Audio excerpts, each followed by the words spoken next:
ค่เขาเห็นเนาะก็แบบเฮ้ยนี่มันเป็นความจริงว่ะแล้วแบบเขาเห็นกับเจ้าใน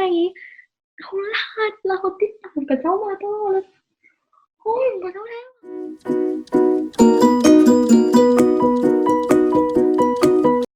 สวัสดีทุกคนวานิสาแสงสถิตเองเนาะนี่มันสั้นๆง่ายๆวันนี้ป้าต่อใจซึ่งอยากจะมาเล่าให้ฟังว่าเห็นอะไรคือได้ไปเจอนักเตะลิเวอร์พูลซึ่งหลายบางคนเนาะอาจจะไปเห็นโพสต์ที่ว่าเพจได้ไปแชร์อ่าที่ว่าอิสราเอลน้อยๆนี่เด้ไม่ได้ไปถ่ายรูปกับนักเตะนั่นเองก็คือเขาเองนี่แหละเขาเลยคือได้ไปเจอเหมือนบอกก็คือว่ามีโอกาสได้ไปแลกเปลี่ยนอยู่อังกฤษ3 เดือนแล้วเขาก็เป็นแฟน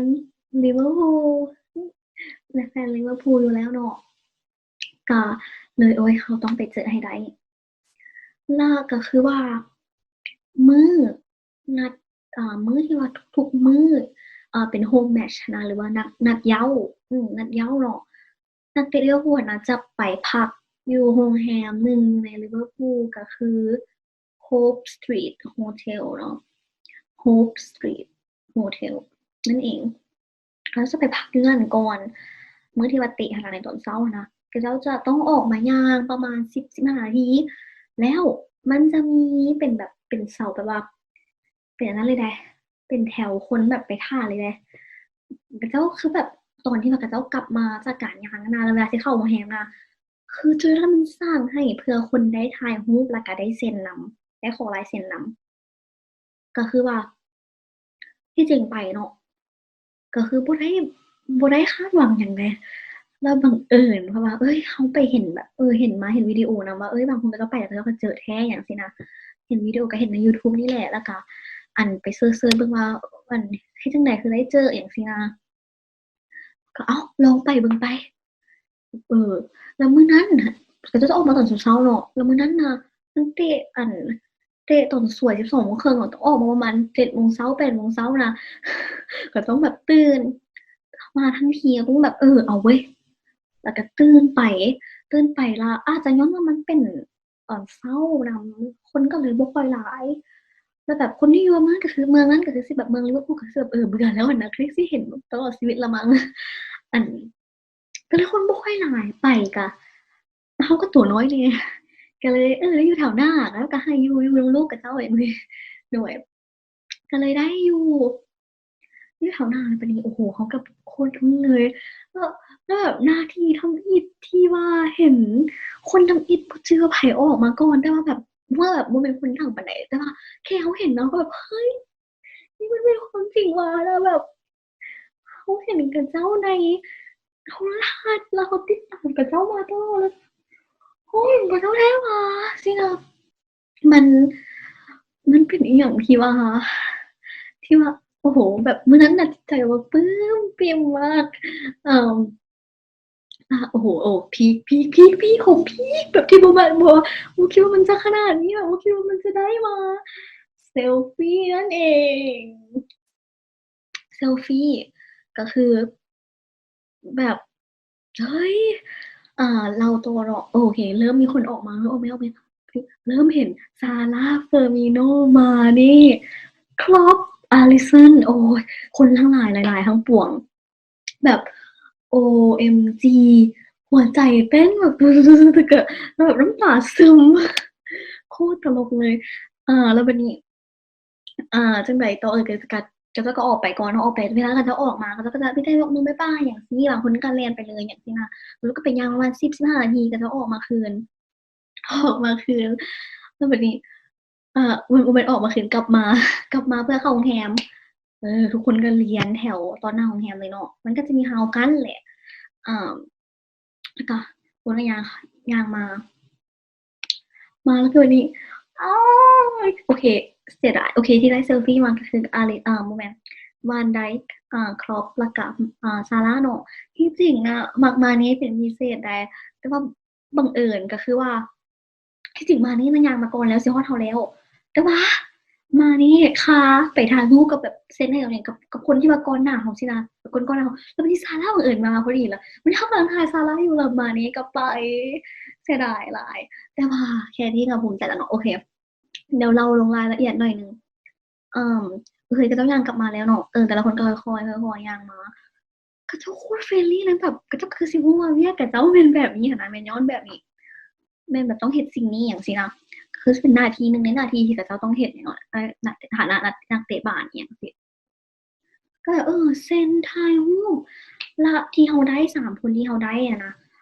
มัน3คนที่ว่าย่างมาตั้งแต่ต้นแถวแล้วไปฮอดสุดแถวเลยแบบลงทุนแล้วก็ใส่ใจแฟนๆอีหลีเพราะว่าแบบตั้งแต่สุดจนท้ายแถวนะเออทุกคนเลยนะถ่ายเซลฟีถ่ายเซลฟีลายเซ็น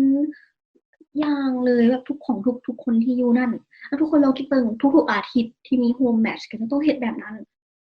คือแบบก็หนักนะก็แบบโอเคเนาะก็คือย่างๆไปแล้วก็ค่อยย่างมาคนทั้งอีน่ะซาร่าเลยซาร่าโอ๊ยถ่ายรูปเราเวลาเรายิ้ม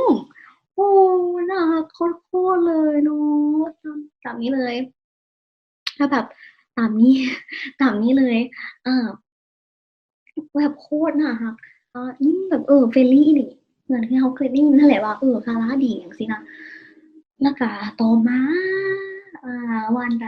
ครอปส่วนใหญ่จะเป็นคนสุดท้ายตลอดเลยจะอยู่ท้ายกลุ่มอย่างซี้นะครอปก็ตามที่เราเห็นรู้สึกว่าเบิ่งตามใน Hit อิหยังมาเขาก็จะแบบไปท้ายๆเลยแบบผู้จัดการเพิ่นจะไปท้ายๆสิบอกอิหยังซี้ก็ตามเอ่อวันใดเนาะอันนี้ก็โอ๊ยสูงโคตรโคตรสูงมหาสูง แล้วก็แบบเขาเป็นคนโดดเดี่ยวอีกก็ตามรูปที่เห็นเลยทุกคนอาแล้วก็บัดนี้มื้อนั้นแบบว่ามันฟ้าครึ้มๆแน่ฝนแบบน้อยๆหนึ่งซี้นะแบบฝนรินอะนะแล้วเราก็เลยแบบมีใส่หมวกไว้ส่วนหลายหมวกคลุมหัวไว้แบบนี่คือหนึ่งในเหตุผลมื้อนั้นอาการบ่ค่อยดีเป็นหนึ่งแล้วก็เซาอีกอะนะอาการบ่ค่อยดีเลยให้ส่วนนักเตะส่วนหนึ่งน่ะบ่ได้มาไงบ่ได้มาให้ลายเซ็นหยังไดแล้วเขาเจ้ากลับมาจากงานซี้นะแล้วเขาก็เข้าไปเลยแล้วบัดนี้Klopp โอ๊ย Klopp นี่โคตรเป็นอิหยังล่ะใส่ใจอีหลี Klopp นำบ่แปลกใจว่าเป็นหยังไผๆก็รักเรานั่นแหละ ก็คือเนาะตามรูปที่ได้เห็นไปตามรูปเออสรุปแบบเขาก็เห็นยิ้มแล้วก็แบบบางทีก็เว้ากวนๆนำพวกแฟนๆอย่างหั้นแหละโดยเขาจะพยายามที่สุดพยายามที่สุดที่จะให้ลายเซ็นให้เห็นทุกคนหั้นนะแบบคือบางทีคนที่อยู่แถวหลังๆสินะก็ได้เราจะแบบให้ไปแบบจนหมดหั้นนะเพราะว่าส่วนหลายนักเตะน่ะจะให้แต่คนที่แถวหน้าให้พอจั่งซี้แต่เขาจะพยายามที่สุดเลย แล้วทุกคนโมเมนต์นั้นโคตรดีใจแม่นบ่ทุกคนเข้ากับหมู่แล้วก็เจ้าเริ่มแบบแตกๆกันไปแล้วเขาก็ส่งรูปไปให้ครอบครัวเลยแม่นบ่นี่แป๊บเดียวพ่อไปโพสต์ลงเฟซแล้วบัดนี้อ้าวไปแป๊บหนึ่งเพจเอาไปโพสต์งงมากว่ารูปตัวเองไปอยู่เพจได้จั่งใดวะโคตรงงเลยแล้วแบบอะไรนั่นแหละเนาะเออก็แล้วโอ๊ย นั่นแหละเขาก็ที่จริงมันก็งงๆในประสบการณ์ว่าเฮ้ยเขาเจอนักเตะมาได้เซลฟีมาอีกอย่างซี้นะแล้วแบบนั่นล่ะหลังจากนั้นก็ก็น้องสวยก็ไปเบิ่งเตะบาสไปเบิ่งนัดหนึ่งก็เจอกับ Watford เนาะWatford อืมมาเบิ่งคืน Watford เบิ่งที่เราเสียให้3-0นี่หว่าที่ว่าทีมแรกที่เสียให้ซีซั่นนี้แต่ตอนนั้นหั้น Watford บ่โอดตอนนั้นน่ะเขาชนะไป2-0แต่ก็เนาะณความดีใจแรงแบบมักแรงประทับใจแรงโอ๊ยมาอีกไปเพื่อแบบได้ลายเซ็นคนเพิ่มอย่างงั้นสินะได้เซลฟีเพิ่มแล้วแบบพ่อแม่ก็แบบว่าโอ๊ยขอลายเซ็นนำแม่ลูกอย่างงี้สินะมันเฮ็ดบ่ได้ไงเขาคนเดียวเนาะมื้อหนึ่งก็ต้องขอเซลฟีนำบ่แล้วสิขออีกอย่างหนึ่งก็รู้สึกแบบจั่งใดแล้วมันก็ต้องมีคนอีกหลายคนให้ไปสินะมันก็เลยบ่ค่อยแบบก็เลยรู้สึกไงบ่เคยอ้าวไปอีกเทื่อหนึ่งบ่แล้วทีนี้ก็เอาลายเซ็นก็อุตส่าห์ไปซื้อแบบเป็นคือป้ายรถหั้นนะก็แบบเดี๋ยวเซ็นเข้านี้เด้ออย่างงี้อ้าว โอ้มันก็แบบไปอีกไปอีกแต่บัดนี้อันมื้อนั้นหั้นน่ะไปแล้วบัดนี้โคตรเสียดายเราลงทุนมาแล้วคือที่2เราเริ่มคาดหวังมันเป็นก็เป็นแบบนี้เนาะคนเราบ่ควรคาดหวังเริ่มคาดหวังแล้วว่าต้องได้มาอีกแล้วแบบเราไปแล้วมื้อนั้นหั้นมันมีตารางมันแบบแปลกๆไปนิดหนึ่งอะนะมื้อนั้นบ่ได้เข้าไปอะไรบ่ได้ไปเบิ่งในสนามอะไรที่แพงเกินไปทุกคนเอ่อ เดี๋ยวอาจจะมาเว้าอีกวิดีโอหนึ่งเอาบ่เนาะจึงมาเว้าว่าแบบดีจั่งใดการเข้าไปเบิ่งในสนามเป็นแนวใดแล้วก็ทัวร์สนามก็คักก็รู้หลายอย่างคือกันไปอีกไปอีกแต่ว่าเขาเจ้าบ่ออกมาย่างซ้ำมื้อนั้นนะเราก็นั่งว่าอากาศก็หนาวเพราะมันเดือน12ทุกคนอยู่อังกฤษอากาศหนาวนั่งท่ายืนท่าแบบแล้วบัดนี้โอ้โฮไปตอนเช้ายังบ่พอไปตอนเขาเจ้าเกียมออกเพื่อไปสนาม ตอนกระเจ้าเกียมออกบัสเพื่อไปสนามหั้นนะโอ้โฮกระเจ้าก็ที่จริงแล้วก็เอาฮาวมาคั่นไว้อย่างคักแน่แล้วคือแบบเฮ้ยเอาไปยืนท่ายืนประมาณชั่วโมงหรือ2ชั่วโมงนะโอ้แล้วออกมาก็ขึ้นบัสไปเลยทุกคนก็แบบบ่บ่บ่ได้มาเนาะครั้งที่2แต่ว่ายังไงก็เห็นกระเจ้าเห็นนักเตะใกล้ๆอีกครั้งเนาะเราจะได้อยู่แถวนั้นอีกครั้งแต่ก็เสียดายแหละเพราะเขาก็เกี่ยมอันเซ็นมาแล้วแต่แบบกระเจ้าก่อนที่ออกไปแล้วหั้นนะกระเจ้าก็คือสิแบบฟ้าวๆแหน่ ฟ้าวๆแหน่อิหยังซี้ก็คือสิบ่ได้อีหลีหั้นแหละเพราะว่าสิไปเดินแล้วเด้มันก็ใกล้เวลาเนาะก็สรุปก็คือแบบนี้แหละทุกคนเรื่องเนาะ